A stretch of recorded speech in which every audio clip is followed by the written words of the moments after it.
Hey everyone, this is Zeke. Today we're going to be going over how to deploy a project using ThemeJuice. I already have an example project created here, so if you want to follow along, I'm going to link to this repo that I'll be using in the show notes. So here I'll just go to example.dev. You can see that we have a up-to-date WordPress install, and we're going to be deploying this to a server. And since it's a screencast on deployment, I've gone ahead and set up a LAMP stack that we'll be using. You can use your own server, you'll just need to get SSH access for it. I've already got all that set up here, so we won't have to worry about that. So if you haven't already, open up a terminal and cd into your project directory. You can see that that's where I am right now. So let's go ahead and SSH into our server. We're going to be setting up passwordless SSH access so that we don't have to enter our password every time we SSH. And you may need to update your project's web root. Typically a server is going to point a site to var www some site name. We actually need it to be var www some site name current. And this is because the tools used for deployment actually deploy to a releases directory, with the newest release being linked to the current directory. And that actually makes things like rolling back a deployment really easy because all you're really doing is updating the link to point to the previous deployment. And this also allows zero downtime deployments because all you're doing is updating a link. And we can go ahead and open up our site in Chrome just to make sure that the web root is set up correctly. And it looks like it is. So that's good. This is the default page for the server I'm using. Yours might be a little different. It doesn't really matter because we're going to end up deleting it in a couple minutes anyways. Okay, next we're going to set up passwordless SSH access.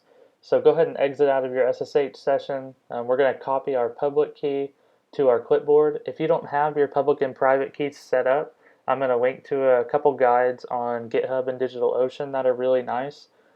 I'm not going to go into it here because that's a little out of scope for this video. And once you have those set up, you can just pick back up here and follow along.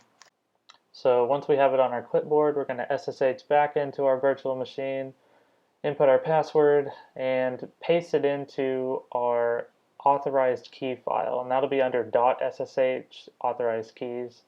So paste that in, save it, and then we're going to log out of our SSH session and log back in. And if everything went well, we're not going to be prompted for a password. And it looks like we're good. Next, we need to install wp-cli on our server. So I'm going to go to wp-cli.org and follow the instructions. If you want to do database migrations, pushing your development database to a staging or production site, you're also going to need to install this on your local machine. So I'm going to go ahead and do this real quick. I'm going to fast forward and then we can pick up when I'm done.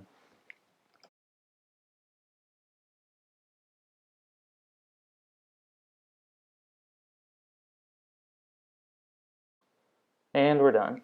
I always like to run the version command to make sure that it is installed correctly.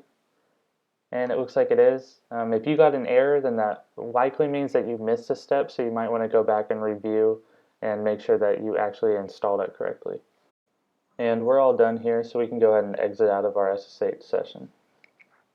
Next, we're going to go over setting up our local Git repository. I already have a repository set up on GitHub, and if you're following along, you can host your project on Bitbucket, GitLab, or GitHub. It doesn't really matter. But it does need to have a Git repository hosted somewhere. That's because the deployments don't actually deploy your local files, they deploy whatever's in your Git repository.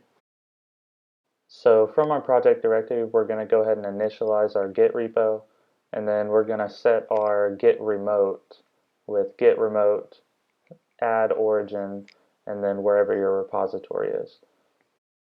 And if you take a look at this list of files here, you'll see that there is actually no wp-config file.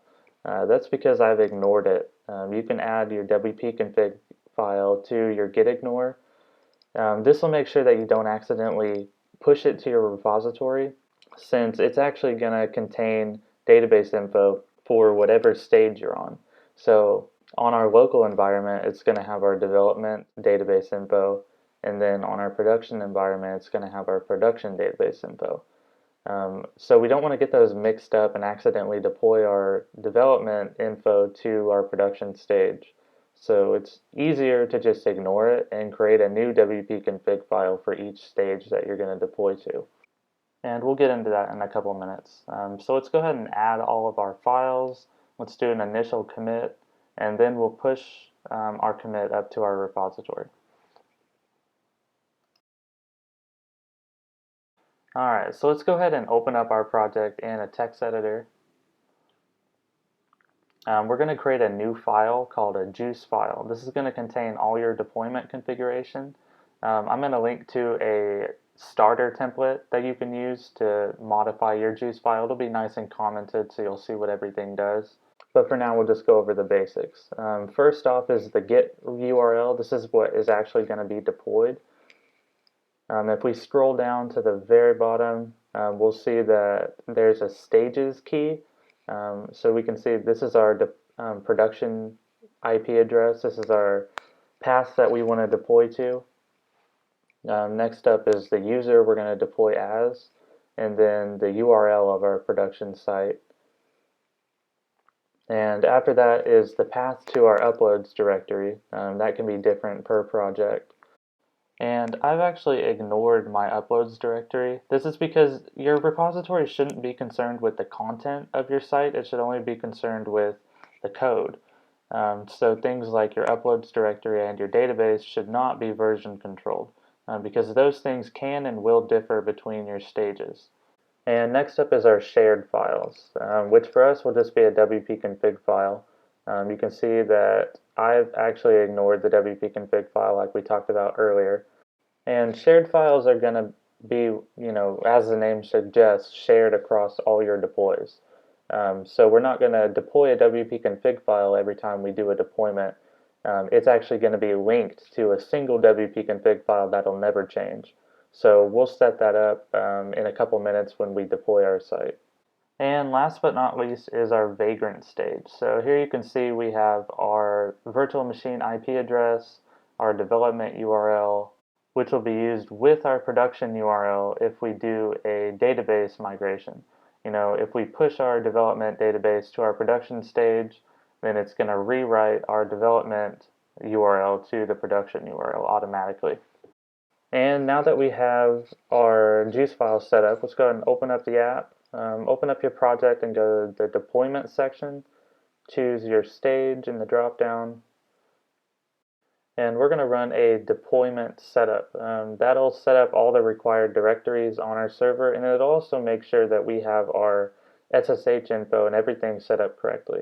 So let's open up our console, clear it out, and then run the setup command. And it'll only take a couple seconds. You can see that it's already done here. So yeah, it looks like it all went good. So let's go back to our terminal, and we're going to SSH into the server, and I'll go over the directories that it created. So let's cd into our deployment directory. Then I'll list the files, and you can see it created a releases directory and a shared directory. So let's go ahead and remove the current directory that our server created. Alright, so we should be left with releases and shared. So let's change into the shared directory, and you can see that it created a wp-config file, and it also created an empty wp content uploads folder. So let's edit the wp-config file with our production stage information. And I already have that created, so I'm just going to open it up, copy and paste it in here. You can create it from scratch or use your development config as a template. So I'll paste it in, save it, and then depending on how you have your project set up, you're probably going to need to update the uploads permission. So I'm going to go ahead and do that. I'm just going to change it to 777 and then do an ls to make sure that's green, and we're good. So now our server is actually completely set up now, so we can log out. and we can do our first deployment. So let's open up the app. We can clear out our console. We can actually hide the whole console, and then we can hit the deploy button. And it'll ask for a confirmation. You can say yes, and then you'll see it deploy. Your deploy speed is going to depend on your builds, but since we don't have a build system, it's going to be pretty quick. And you can see it's already done. So give it a chance to catch up, and it says it finished deployment.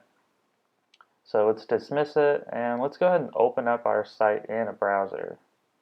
So let's go back to Chrome, open up a new tab, go to our production site, which would be example.themejuice.it. You can see that we have a WordPress install set up, but we already have a development database. So we need our development database to be pushed to our production database.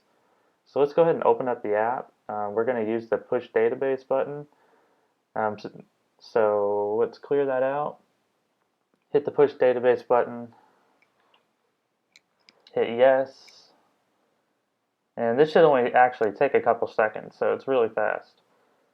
And you can read the output down here. It's actually done. We use WordPress CLI to replace the development URL with the production URL. So let's go ahead and clear out this and reload the page. And we have our development database pushed to production. So these are actually the exact same site. So let's go to the admin. Let's upload a file. And we're going to go over how to transfer uploads between stages. And let's go ahead and log into the admin of our development environment as well. And let's go to our uploads, and you can see that there's no files here. So let's go ahead and go to our production site. And let's upload a file. I'll just choose this icon, and it looks like everything went good.